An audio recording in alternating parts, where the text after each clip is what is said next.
नमस्कार मित्रांनो, महाराष्ट्रात आता रिक्षा किंवा टॅक्सीमध्ये बसल्यानंतर तुम्हाला चालक मराठीत बोलताना दिसला तर आश्चर्य वाटून घेऊ नका. कारण महाराष्ट्र सरकारने रिक्षा आणि टॅक्सी चालकांसाठी व्यावहारिक मराठी शिकणे अनिवार्य करण्याचा निर्णय घेतला आहे.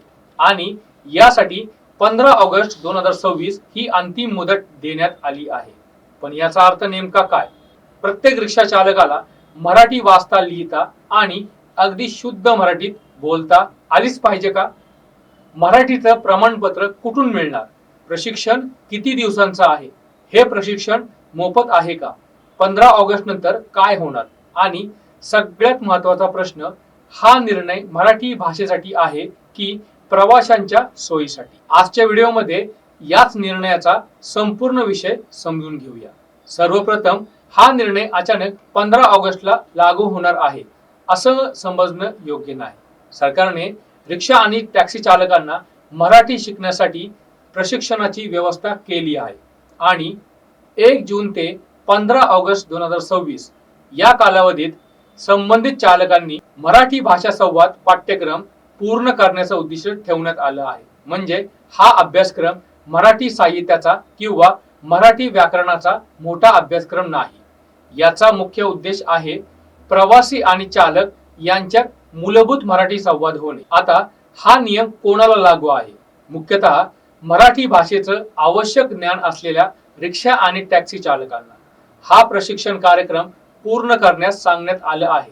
म्हणजे प्रवाशाला कुठे जायचं आहे, भाडं किती आहे, कुठून जायचं आहे, कुठे थांबायचं आहे, प्रवाशाला काय अडचण आहे का, अशा दैनंदिन परिस्थितीत किमान मराठीत संवाद साधता यावा, हा त्यामागचा मुख्य हेतू आहे. आता प्रश्न, हे प्रशिक्षण किती मोठं आहे? तर उपलब्ध माहितीनुसार हा फक्त 4 तासांचा संवाद अभ्यासक्रम आहे आणि सगळ्यात महत्वाचं म्हणजे हे प्रशिक्षण मोफत आहे. महाराष्ट्र राज्य मराठी भाषा विभाग, कोकण मराठी साहित्य परिषद आणि मुंबई मराठी साहित्य संघ या संस्थांच्या माध्यमातून प्रशिक्षण आणि प्रमाणपत्रांची व्यवस्था करण्यात आली आहे. मुंबई महानगर प्रदेशात या प्रशिक्षणासाठी 71 प्रशिक्षण केंद्रे उभारण्यात आली आहेत आणि कोकण मराठी साहित्य परिषदेशी संबंधित सुमारे 4500 शिक्षक या प्रक्रियेत सहभागी असल्याचं परिवहन विभागाच्या माहितीनुसार सांगण्यात आलं आहे. म्हणजे सरकारने केवळ मराठी शिका असं सांगून विषय संपवलेला नाही, तर शिकण्यासाठी प्रशिक्षण केंद्रे, शिक्षक आणि प्रमाणपत्राची व्यवस्था करण्याचाही प्रयत्न केला आहे. पण या निर्णयामागे सरकारचा उद्देश काय आहे?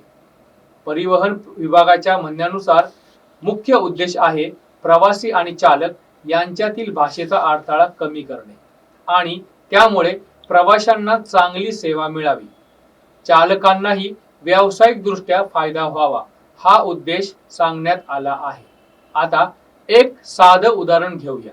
समजा तुम्ही मुंबईत रिक्षामध्ये बसलात.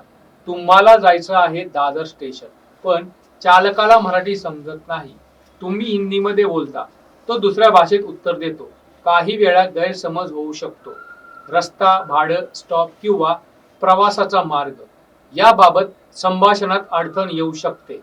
आता चालकाला किमान कुठे जायचं, इथे उतरायचं का, मीटर प्रमाणे भाडं आहे, पुढे रस्ता बंद आहे, अशा मूलभूत गोष्टी मराठीत बोलता आल्या तर प्रवाशासाठीही आणि चालकासाठीही संवाद सोपा होऊ शकतो. म्हणून या निर्णयाची एक बाजू भाषेच्या संवर्धनाची आहे आणि दुसरी बाजू सार्वजनिक सेवेमध्ये संवादाची आहे. महाराष्ट्रात लाखो लोक रोज रिक्षा आणि टॅक्सीचा प्रवास करतात. म्हणून चालक आणि प्रवासी यांच्यातील संवाद हा केवळ भाषेचा प्रश्न नाही, तो सेवेच्या गुणवत्तेशी जोडलेला आहे. पण या निर्णयाला दुसरी बाजूही आहे. महाराष्ट्रात रिक्षा आणि टॅक्सी चालवणाऱ्या अनेक व्यक्ती इतर राज्यातून आलेल्या आहेत. त्यांच्यासाठी नवीन भाषा शिकणं हे एक आव्हान असू शकतं. विशेषतः ज्यांचं शिक्षण कमी आहे, ज्यांचं रोजचं उत्पन्न दिवसाच्या कामावर अवलंबून आहे आणि ज्यांना प्रशिक्षणासाठी वेळ काढणं कठीण आहे, त्यांच्यासाठी ही प्रक्रिया सोपी नसते. म्हणून सरकारने प्रशिक्षण मोफत ठेवलं आहे. ही बाब महत्वाची आहे. आता सगळ्यात मोठा प्रश्न, 15 ऑगस्ट नंतर काय होणार? परिवहन विभागाने स्पष्ट केलं आहे की 15 ऑगस्ट पर्यंत आवश्यक मराठी प्रमाणपत्र न घेतलेल्या संबंधित चालकांवर कायदेशीर आणि दंडात्मक कारवाई होऊ शकते आणि सरकारने या मुदतीनंतर पुन्हा मुदतवाढ दिली जाणार नसल्याचंही सांगितलं आहे. पण इथे एक गोष्ट महत्वाची आपण लक्षात घेतली पाहिजे. मराठी येत नाही म्हणून लगेच ड्रायव्हिंग लायसन्स रद्द असा सरळ अर्थ या निर्णयाचा काढणं योग्य नाही.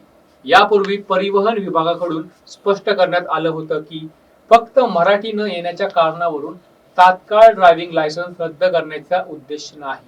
मात्र नियमांचं पालन न करणाऱ्या आणि बेकायदेशीर वाहतूक करणाऱ्या व्यक्तींवर कारवाई होऊ शकते. म्हणून सोशल मीडियावर फिरणाऱ्या मराठी बोलतानाही तर लगेच परवाना रद्द अशा प्रत्येक दाव्यावर विश्वास ठेवण्यापूर्वी अधिकृत माहिती तपासणी महत्वाचं आहे.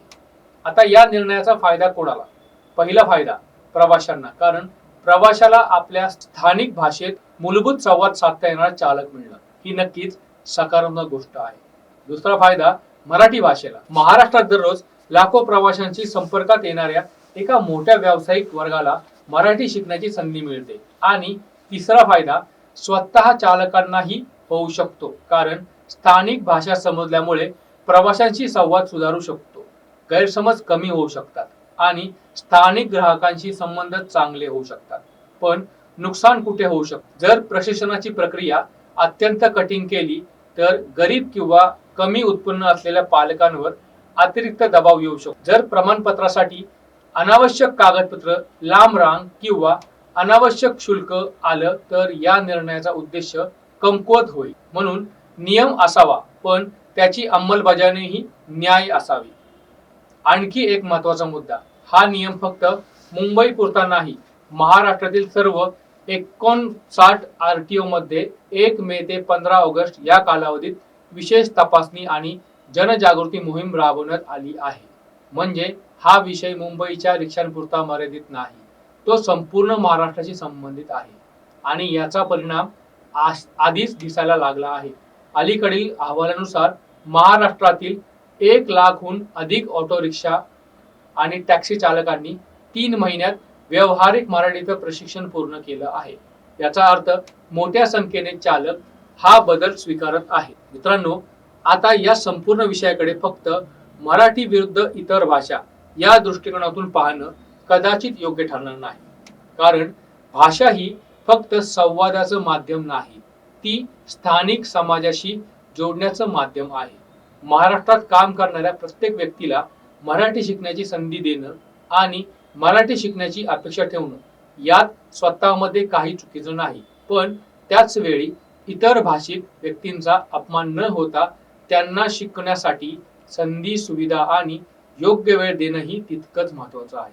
कारण भाषा प्रेमाने शिकवली तर ती जोडते, पण भाषा भीतीने शिकवली दुरावू शकते. म्हणून माझ्या मते या निर्णयाचं यश फक्त किती चालकांना दंड झाला यावर मोजता येऊ नये, तर 15 ऑगस्ट नंतर महाराष्ट्रातील किती रिक्षा आणि टॅक्सी चालक प्रवाशांशी सहज मराठीत संवाद साधू शकतात यावर मोजलं पाहिजे. आणि शेवटी एक साधा प्रश्न, तुम्हाला काय वाटतं?